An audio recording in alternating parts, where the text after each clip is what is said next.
Hey guys, I am Komal Agrawal and you are watching Vat Igniter. So, we are going to start a new topic that is mite. We have covered ticks. So, mite के बारे में बात कर लेते हैं. So, these are divided on the basis of stigmata mainly. I have told you in the previous video that on the basis of stigmata, it is divided into 5 types. ठीक है? Astigmata, prostigmata, mesostigmata,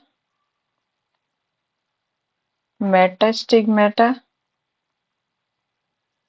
and last one is cryptostigmata. ठीक है. Astigmata having no stigmata. In the Arachnida classification video, I have told you that it is also known as Sarcoptiforms.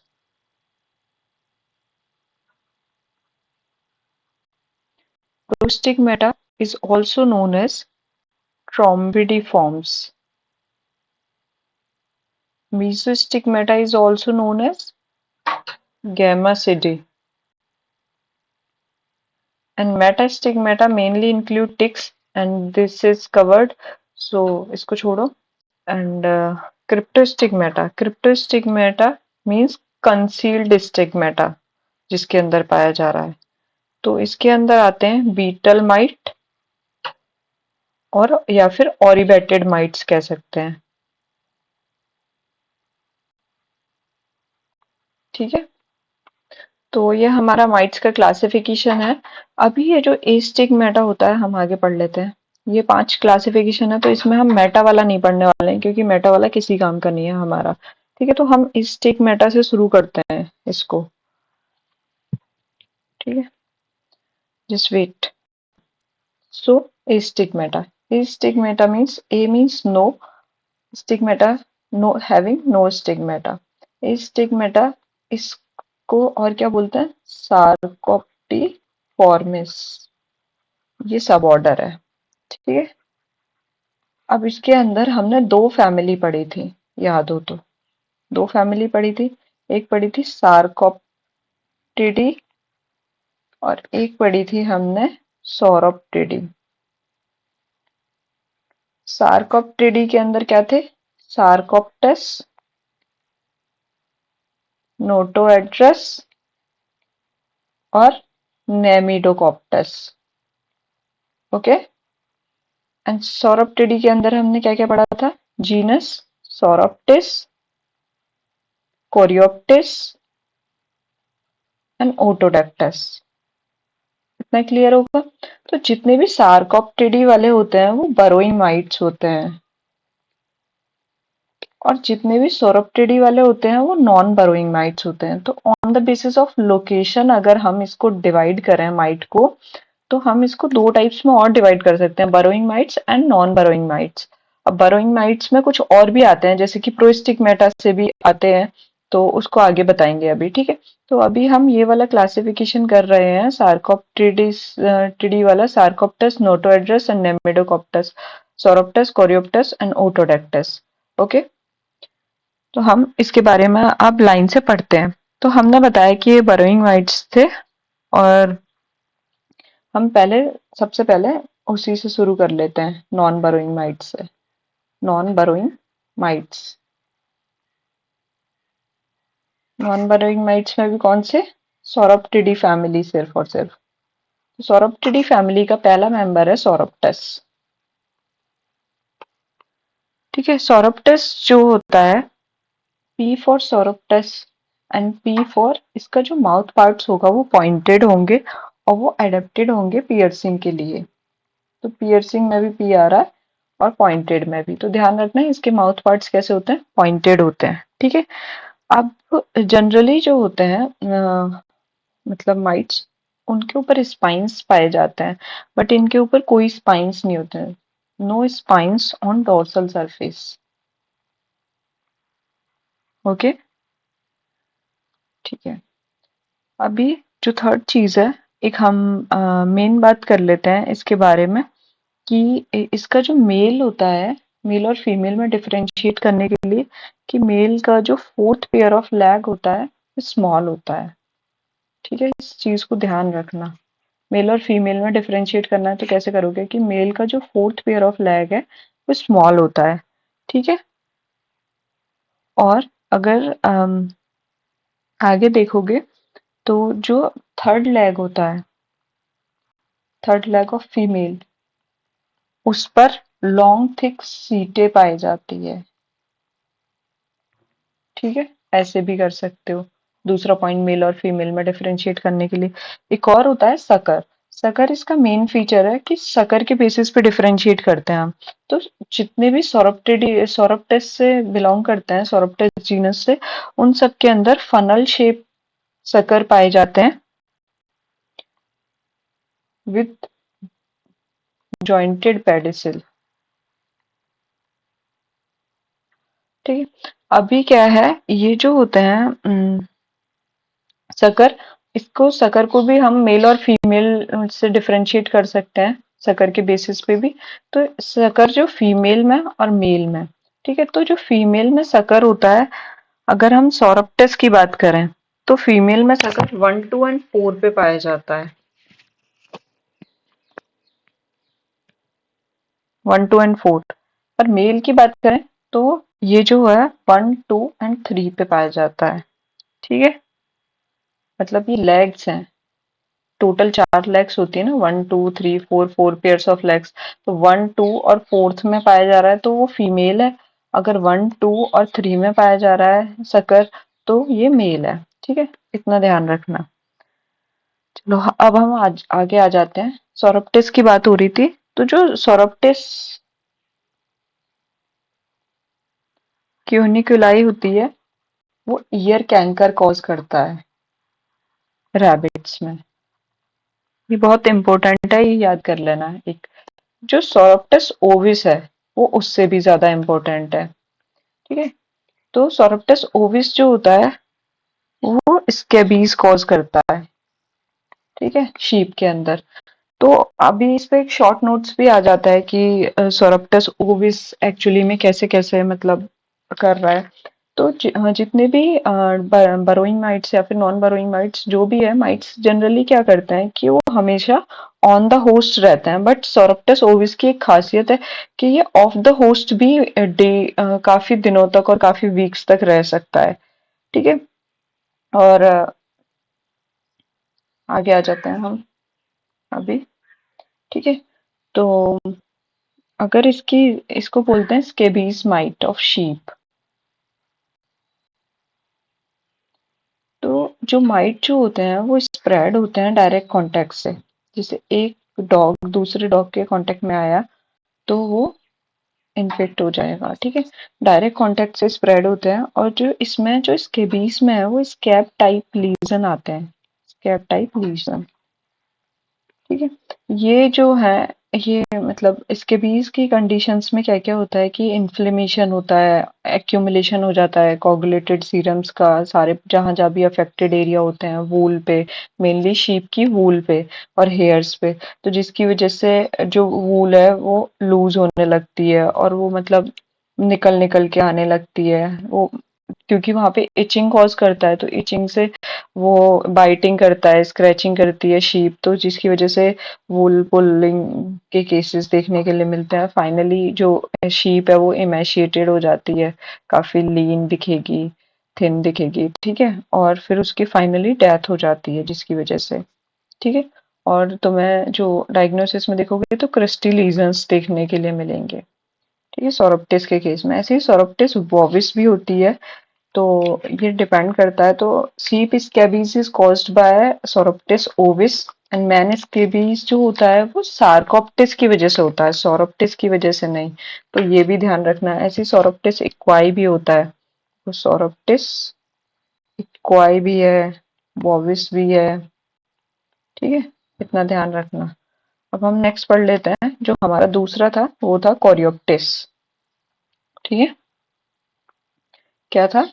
कोरियोप्टिस।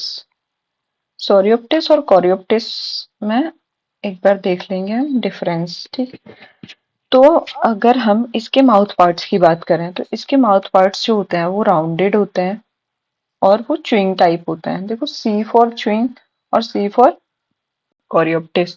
ऐसे ही जब हम सोरोप्टिस की बात कर रहे थे तो पॉइंटेड माउथ पार्ट्स थे उसके, इसके राउंडेड है।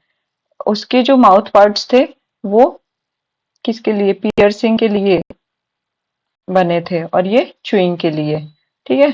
अगर हम उसकी बात कर लें, सकर की बात कर लें, सकर, तो जो सकर होते हैं वो कोरियोप्टिस में कप शेप होता है, सी फॉर कप शेप। ठीक है, कप शेप और शॉर्ट होते हैं।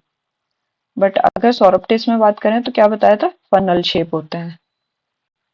ठीक है। अगर हम इसकी जो सकर्स होते हैं वो उसकी लेग्स की बात करें कि वो फीमेल और मेल में किस किस लेग्स पे पाए जा रहे हैं, तो फीमेल में जब भी देखे जाते हैं तो वो 1, 2 और 4 पे पाए जाते हैं। और ये जो है मेल में 1, 2, 3, 4, सॉरी, मेल में 1, 2, 3, 4 सब में पाए जाते हैं, ऑल ऑल द लेग्स। ठीक है। बट इसी के अलावा अगर जब हम उसकी बात कर रहे थे अभी जो था, तो उसमें 1, 2, 4 और 1, 2, 3 ऐसे था। ठीक है, इसको मिटा दो। 1, 2, 4 और 1, 2, 3 ये मिल रही थी कोऑर्डिनेशन। ठीक है। अगर हम ये जो कोरियोप्टिस होता है इसमें एक फीचर होता है कि जो मेल होता है उसमें लोब्स दिखते हैं, pairs of lobes back of the body पे। ठीक है। तो और ये स्क्वायर शेप होते हैं। ठीक है। और इसमें ये एब्सेंट होते हैं, सोरोप्टिस में ये नहीं पाए जाते हैं। ठीक है। और जो इसमें जो था कोरियोप्टिस में, वो जो था वो अनसेगमेंटेड पेडिकल पाया जाता है। बट इसमें देखोगे तो सेगमेंटेड पेडिकल है। ठीक है। अभी आ जाते हैं हम कोरियोप्टिस का। और कोरियोप्टिस, तो कोरियोप्टिस बोविस की वजह से क्या होता है, ये foot and tail mange mite बोले जाते हैं। ठीक है, क्योंकि ये फुट पे पाए जाते हैं मेनली और टेल पे देखने के लिए मिलते हैं, इसी वजह से इनको बोलते हैं foot and tail mange mite. और ये सुपरफिशियल उसमें पाए जाते हैं। अब तुम पूछोगे ये मेंज मेंज मेंज मेंज क्या होता है। कोई भी पैथोलॉजिकल कंडीशन जो कि माइट के थ्रू क्रिएट की जाए उसको मेंज बोलते हैं। ठीक है, बस इतना ही याद रख लो और ज्यादा नहीं याद रखना है। ठीक है। अभी जो है अगर हम इनकी बात करेंगे तो ये कहाँ कहाँ किस किस लोकेशन पे मिलते हैं, tail and legs of cattle.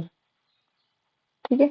और ये एपिथेलियल डेब्रिस पे फीड करते हैं। और ये मतलब जैसे कि अगर तुम हॉर्स के केसेस में देखोगे तो वो टेल रब कर रहा होगा काफी बुरी, जैसे ऑक्सीयूरिस में हमने देखा था ना, ऑक्सीयूरिस इक्वाई में, तो उसमें भी टेल रब कर करके वो पूरा हटा दिया करता था। सेम कंडीशन कोरियोप्टिस बॉबिस में आती है, बस थोड़ा सा डिफरेंस। ठीक है। लेग्स में भी फेटलॉक जॉइंट्स तक। ठीक है, मेनली फेटलॉक। अगर हम इसकी बात करें तो इसमें भी क्रस्टी लीजन्स देखने के लिए मिलेंगे हमें। ठीक है। इसके ट्रीटमेंट के लिए तो सिंथेटिक पायरेथ्रॉइड्स ही दिया जाता है। ये हमारा हो गए दो कवर, कोरियोप्टिस और सोरोप्टिस। अब आ जाते हैं हम ऊटोडेक्टस पे। ऊटोडेक्टस साइनोटिस, इसको बोलते हैं year might of dog, year might of dog and cats.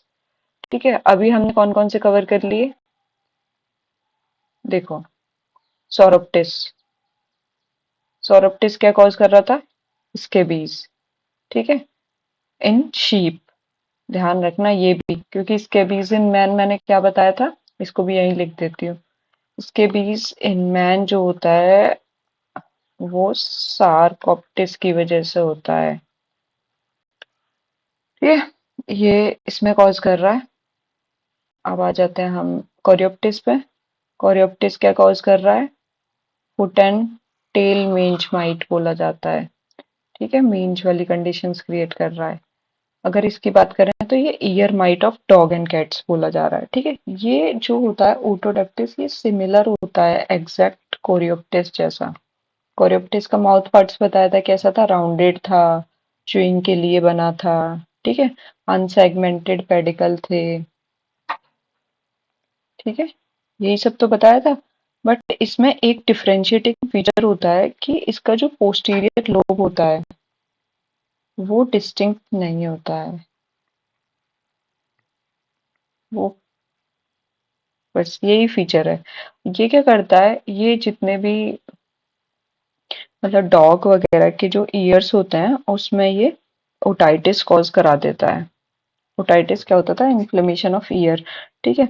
अब उसमें क्या क्या कंडीशंस देखने के लिए मिलेंगी, तो इरिटेशन हो रहा होगा, पूरा रेडनेस हो रही होगी, वो हेड शेक कर रहा होगा अपना बुरी हालतों से, स्क्रैचिंग कर रहा होगा। ठीक है, रेडिश टू ब्लैकिश फीटेड वैक्स आ रहा होगा, काफी स्मेल आ रही होगी उससे। ठीक है।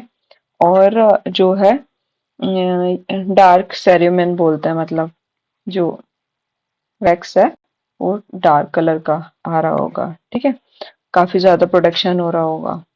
यही सारे कंडीशंस देखने के मिलती हैं, और बाद में ये सीएनएस के भी सर्कुलिंग मूवमेंट्स वगैरह सिम्टम्स कॉज करता है। ठीक है, ओटोडेक्टस साइनोटिस जो है, इसको भी याद कर लेना। तो इसको क्या बोलते हैं, ear mites of dog and cat. अब आ जाते हैं हम, सबके ट्रीटमेंट में वही सब देना है और कुछ भी नहीं देना है। अब इसमें अमित राज भी दे सकते हो, आइवरमेक्टिन दे दो, कुछ भी दे दो। ठीक है। अब आ जाते हैं हम बरोइंग माइट्स पे। तो बरोइंग माइट्स की जब बात करोगे तो उसके अंदर क्या था, सारकॉप्टिडी। सारकॉप्टिडी के अंदर मैंने क्या बताया था, सारकॉप्टिस। ठीक है, तो सारकॉप्टिस जो होता है इसका पूरा नाम है सारकॉप्टिस स्केबियाई। ठीक है, सारकॉप्टिस स्केबियाई जो है ये सारकॉप्टिस मींज कॉज करता है। ठीक है, और ये स्केबीज कॉज करता है ह्यूमन में, मैंने अभी बताया था ना, ह्यूमन में, डॉग्स में, फॉक्स में, हॉर्स में, कैटल में। शीप में कौन कर रहा था, सोरोप्टिस। ठीक है, ध्यान रखना बस छोटी छोटी चीज है। अब जैसे जो इसका एनस को लेके बड़ा चर्चा है, इसके जो इसका एनस होता है वो पोस्टीरियर एज पे पाया जाता है। ठीक है, अब इसकी एक बार बॉडी की बात कर लेते हैं। इसका जो बॉडी स्ट्रक्चर है वो क्या है, जैसे ये हमारा सारकोप्टिस है, तो सारकोप्टिस की जो पहली और दूसरी लेग होती है वो बॉडी मार्जिन को क्रॉस कर जाती है। अगर इसकी पहली और दूसरी लेग को देखें तो ये ठीक है, तो ये मार्जिन को क्रॉस कर गई, बॉडी मार्जिन। जो ये है फर्स्ट एंड सेकेंड। ठीक है, बट इसका जो थर्ड और फोर्थ लेग देखेंगे तो वो एकदम अंदर होगा, वो बाहर नहीं निकला होगा, वो बॉडी मार्जिन को कवर नहीं करेगा। ठीक है, वो मतलब क्रॉस नहीं करेगा, कवर नहीं करेगा, नहीं। तो ये है थर्ड और फोर्थ लेग। तो ये वाला पॉइंट काफी ध्यान रखना कि जो थर्ड और फोर्थ है, और इसकी बॉडी कैसी होती है, राउंड या फिर ग्लोब्यू शेप। ठीक है, इसके जो बॉडी में इन्वर्टेड ट्राइंगल्स पाए जाते हैं डोर्सल एरिया पे। ठीक है, डोर्सल सरफेस पे, ये इसका कैरेक्टरिस्टिक फीचर भी होता है। तो ये जो इन्वर्टेड ट्राइंगल्स हैं, ये ट्राइंगुलर शेप स्केल्स हैं। ठीक, इतना ध्यान रखना है इसके बारे में। बस इतना ही याद रख लोगे तो बहुत, ज्यादा ज्यादा नहीं याद रखना है इन सब चीजों के बारे में। शक्कर देख लेते हैं एक बार इसकी भी। तो जब इसके शक्कर देखेंगे सारकोप्टिस के, तो सारकेप्टिस की अगर फीमेल की बात करें या फिर मेल की बात करें, फीमेल में 1-2 पे शक्कर होता है और इसमें 1-4 पे शक्कर होता है। ठीक है, सारकोप्टिस की वजह से, सारकोप्टिस मैंने क्या बताया था, क्या होता है, सारकोप्टिस स्कैबियाई होती है।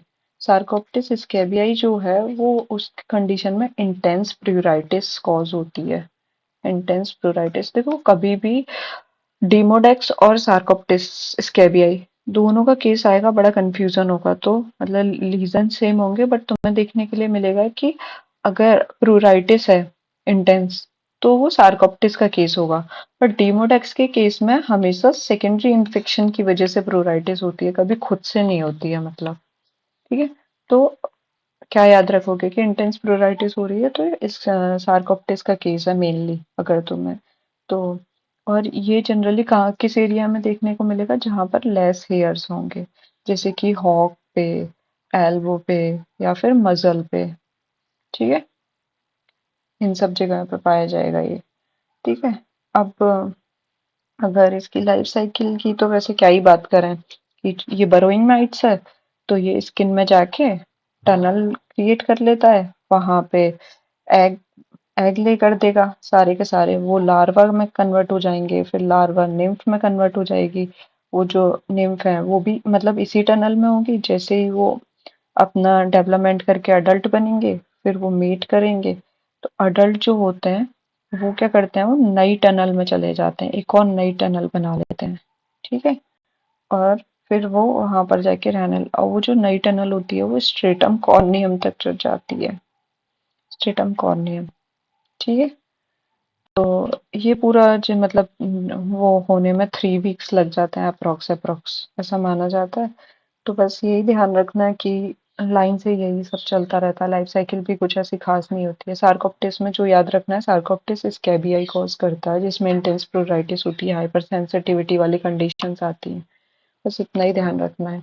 ठीक है, अब इसके बाद हम बात करते हैं नोटो एड्रेस की। ठीक है, इसके जो है सार्कोप्टेस के डायग्नोसिस के लिए कुछ कुछ मतलब वो करते हैं। तो एक होता है पॉजिटिव पिन्नल पीडल रिफ्लेक्स। इसमें ये बहुत इजी होता है। तुमने क्या करना है कि जैसे कुत्ते का ये कान है तो उसके ऐसे ऐसे उंगली ऐसे टच करके ऐसे ऐसे मूव करानी है, रब करना है उसके ईयर के मार्जिन पे अपना थंब या फोर फिंगर। तो उसकी वजह से क्या करेगा कि डॉग अपने हाइंड लेग से इसको स्क्रैच करने की कोशिश करेगा। तो ये हमें मतलब कंफर्म कर देता है कि हाँ, ये इसको बोलते हैं पॉजिटिव पिन्नल पीडल रिफ्लेक्स। ठीक है, उसने अपना पीडल रिफ्लेक्स शो किया जब हमने उसके पिन्ना को वो किया। तो ये बस और दूसरा होता है कि हम माइक्रोस्कोपिक आइडेंटिफिकेशन करते हैं, तो स्क्रैपिंग लेते हैं स्किन्स की। तो वो कैसे लेते हैं, हमेशा आउटर एज से लेते हैं, पेरीफेरी से, क्योंकि जो फूड पार्टिकल अंदर से तो पूरा मतलब जो सेंट्रल सरफेस होता है वहां पे फूड सोर्स जो है वो कम हो जाता है, तो इस वजह से वो पेरीफेरी पे आ जाते हैं। तो ये पेरीफेरी पे ही पाए जाएंगे। तो हम मतलब मेनली सैंपल लेना है तो आउटर एजेस से लो तो ज्यादा अच्छा होता है। और स्क्रैपिंग तब तक करनी होती है जब तक ब्लड ऊज आउट नहीं हो जाता है उससे। ठीक है, बस यही सब चीजें ध्यान रखना। और ट्रीटमेंट में तो कुछ भी दे दो, कोई भी ऑर्गेनो, आइवरमेक्टिन, अमितराज, कुछ भी जो मनाए तुम्हारा। ठीक है, अब दूसरा था Notoedres cati. Notoedres cati, pen change कर लेते हैं, मैं बोर हो जाती हूँ। नोटो एड्रेस कैटाई, ये जो है एकदम सार्कोप्टिस जैसा होता है। इसमें मैंने तुम्हें तब भी क्लासिफिकेशन के टाइम पे भी एक फीचर बताया था कि इसकी बॉडी में थंब मार्क लाइक इम्प्रेशन है। ये हर जगह ऑब्जेक्टिव है, किसी में भी देख लो। तो इस वजह से इसको तो रट लेना, डोर्सल एरिया पे पाया जा रहा है। ठीक है, थंब मार्क लाइक। ठीक है, और ये जो होता है सार्कोप्टिस से स्मॉलर होता है। बस इसमें ये याद रखना है कि इसकी जो एनस है वो डोर्सल सरफेस पे पाई जाती है, और जो सार्कोप्टिस की थी वो पोस्टीरियर सरफेस पे पाई जा रही थी। ठीक है, बस इतना ध्यान रखना। ठीक है, अब हमारा दूसरा आ जाता है नेमेडोकॉप्टिस। नेमिडोकॉप्टिस। ठीक है, ये जो है, ये नोटो एड्रेस कैटाई जो है ये कैट में, रैबिट में, इन सब के फर में पाया जाता है। ठीक है, ये ध्यान रखना। और ईयर की टिप पे भी पाया जाता है। तो वहां पर कुछ क्रस्ट, येलो क्रस्ट जैसा फॉर्म कर देता है। तो देख के बता सकते हो तुम कि अच्छा नोटो एड्रेस है।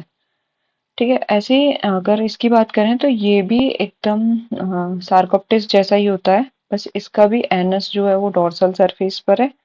ये स्केली लैग कॉज करता है, स्केली लैग। चिकन में, टर्की में, फीजेंट्स में, जितनी भी बर्ड्स हैं सब में ये वही मतलब कॉज करता है। ठीक है, अगर हम इसकी बात करेंगे तो इसको हम इसके मतलब दो स्पीसीज होती हैं, एक डीप लिविंग माइट्स बोलते हैं, जैसे कि निमेडोकॉप्टस गैलेनी जो है वो डीप लिविंग माइट्स के नाम से बोला जाता है। ठीक है, बस इतना ही ध्यान रखना। तो ये हमने खत्म कर लिया है एक पार्ट, इसको स्टिग्मेटा बोलते हैं। अब आ जाते हैं हम प्रोस्टिग्मेटा पे। ठीक है, प्रोस्टिग्मेटा, तो प्रोस्टिग्मेटा के अंदर हम क्या पढ़ने वाले थे, इसका नाम है ट्रॉम्बिडी फॉर्म्स। ठीक है, ट्रॉम्बिडी फॉर्म्स के अंदर हमें दो ही चीज पढ़नी है, ज्यादा नहीं पढ़ना है। तो बस वही पढ़ेंगे हम, ट्रॉम्बिडिफॉर्म्स। ठीक है, तो ट्रॉम्बिडिफॉर्म्स की जब भी हम बात करेंगे तो इसके अंदर मैंने बताया था कि दो फैमिली है, एक ट्रॉम्बिक्यूलिडी और एक डिमोडिक्यूलिडी। ठीक है, लाइन से ऐसे ही बता देती हूँ, देखो, ट्रॉम्बिडिक्यूलिडी, ट्रॉम्बिडिक्यूलिडी और डिमोडिक्यूलिडी। ठीक है, अभी जो है ट्रॉम्बिक्यूलिडी के अंदर ट्रॉम्बिक्यूला आता है। ठीक है, ट्रॉम्बिक्यूला जो होता है, अगर इसकी बात करोगे तो मैंने बताया था कि इसको हार्वेस्ट माइट बोलते हैं, चिगर माइट बोलते हैं, लास्ट वीडियो में भी बताया था। ठीक है, बस इसको ये ध्यान रखना है कि इसकी जो निम्फ और एडल्ट स्टेज होती है वो फ्री लिविंग होती है, इतना याद रख लो, और कुछ जरूरी नहीं है ये बस। और याद करना चाहो तो ये याद कर लेना कि ये रिकेट्शिया सुसुगामुसी को ट्रांसमिट करता है, जिसकी वजह से क्या होता था, स्क्रब टाइफस मैन में। ठीक है, तो ये याद कर लेना, और कोई मतलब मुझे कुछ ज्यादा तो पता नहीं है, बस इंटरडिजिटल स्पेस में पाया जाता है हॉर्स वगैरह के केसेस में, तो वहां पे इचिंग करता है काफी ज्यादा, मुझे और ज्यादा नहीं पता है। ठीक है, अभी आ जाते हैं इसका जो दूसरा पार्ट है, डिमोडिकेडी, जिसके अंदर आता है डीमोडेक्स। डीमोडेक्स जो होता है उसको फॉलिकल माइट्स भी बोलते हैं। अब ये नॉर्मल कंडीशंस में भी पाया जाता है हमारा, ये मतलब माइक्रोफ्लोरा में है, बट जब इसकी पॉपुलेशन ज्यादा हो जाती है तब ये डीमोडिकोसिस कराता है, डिजीज जो है डीमोडिकोसिस जो है। तो ये हमारी बॉडी पे कमेंसल होता है, हमारी नहीं, एनिमल की बॉडी पे कमेंसल होता है, मतलब ये ध्यान रखना। तो अगर इसको मतलब फॉलिकुलर मेंज कराता है, ये फिर फॉलिकल पे पाया जा रहा है तो फॉलिकुलर मेंज कॉज कराएगा, या फिर डेमोडिकोसिस मेंज भी बोलते हैं, और डॉग के केस में इसी को रेड मेंज भी कहते हैं।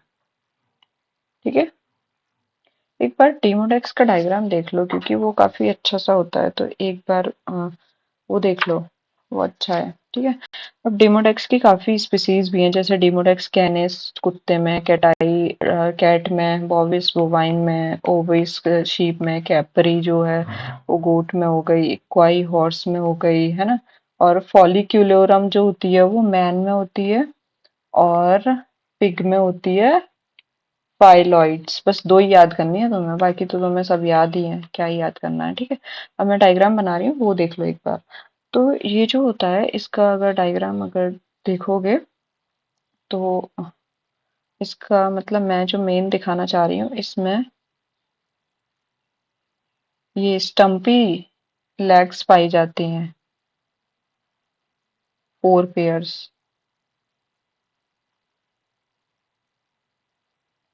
ठीक है, ये ध्यान रखना कि 4 पेयर शॉर्ट एंड स्टम्पी लेग। और फिर जो इसका जो नीचे वाला बॉडी होगा उस पे ऐसे ऐसे ऐसे ऐसे ऐसे ऐसे ट्रांसवर्सली स्ट्राइटेड होती है वो। ठीक है, इसका जो पूरा मतलब एब्डोमेन वाला पार्ट है ये इलोंगेटेड होता है। ठीक है, बस यही ध्यान रखना, और ये तो हेड थोरेक्स वाला पार्ट है। ठीक है, यहाँ से वही चेलिसरी वगैरह निकले होंगे। और इसकी बॉडी का एक पर्टिकुलर शेप है जिसको बोलते हैं सिगार शेप बॉडी। तो कोई पूछे सिगार शेप बॉडी किसकी होती है, तो तुम बता सकते हो कि किसकी होती है। किसकी होती है बताओ, डीमोडेक्स की। ठीक है, बड़ा बड़ा लिख देती हूँ, डीमोडेक्स। ठीक है, चलो, बस इतना ही ध्यान रखना है, ज्यादा नहीं याद रखना है। ठीक है, अब आ जाते हैं हम, ये भी हमने खत्म कर लिया, तो अब हम आ जाते हैं मीजोस्टिग्मेटा पे। ठीक है, तो अगर हम मीजोस्टिग्मेटा की बात करें, तीसरा है हमारा मीजोस्टिग्मेटा। तो मीजोस्टिग्मेटा की बात करें तो इसके अंदर क्या होता है, इसके अंदर दो पढ़ने थे मेनली हमें। एक है डर्मानिसस, ठीक है, गैलेनी बोल दो इसे, इसका वो भी लिख दिया है स्पीसीज। एक है ऑर्निथोनिसस। ठीक है, तो अगर हम डर्मानिसस की बात करें तो इसका जो डोर्सल शील्ड होता है, तो वो जो है वो एक तो स्मॉल होता है और एक रेक्टेंगुलर शेप का होता है। ठीक है, रेक्टेंगुलर शेप का, और जो अगर उसको नीचे से देखोगे तो वो थोड़ा राउंडेड होगा। या फिर एंगुलर और ब्लंट कह सकते हैं कि वो एंगुलर होता है और ब्लंट होता है।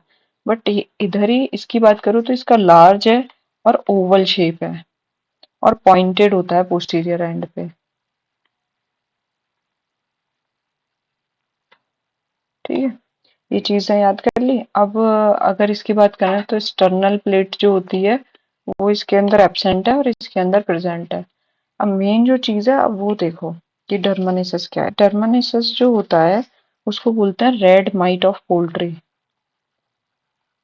रेड माइट ऑफ पोल्ट्री, ठीक है। और ये वाला जो है इसके दो नाम होते हैं स्पीसीज के बेसिस पे। ट्रॉपिकल माइट ऑफ पोल्ट्री, जो इसकी कौन सी स्पीसीज है, ऑर्निथो बरसा, बरसा करके है कुछ, ठीक है।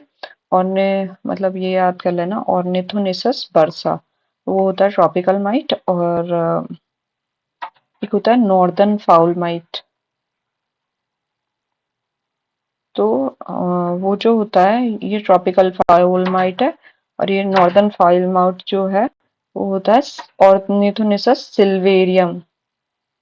मुझे स्पेलिंग नहीं याद आ रही है, ठीक है, ऑर्निथोनिसस सिल्वेरियम करके। अभी हम आ जाते हैं कुछ जैसे छोटी छोटी चीजें कवर करते हैं। जैसे कि अगर हम डर्मेनिसस के बारे में बात करेंगे तो इसको हम बोलते हैं कि माइट लुक लाइक स्पाइडर। अभी स्पाइडर की तरह कैसे दिख रहा है, ठीक है, मकड़ी की तरह। क्योंकि जो इसकी चैलिसिरी होती है ना, वो जो होती है वो लॉन्ग होती है और विप लाइक होती है, ठीक है।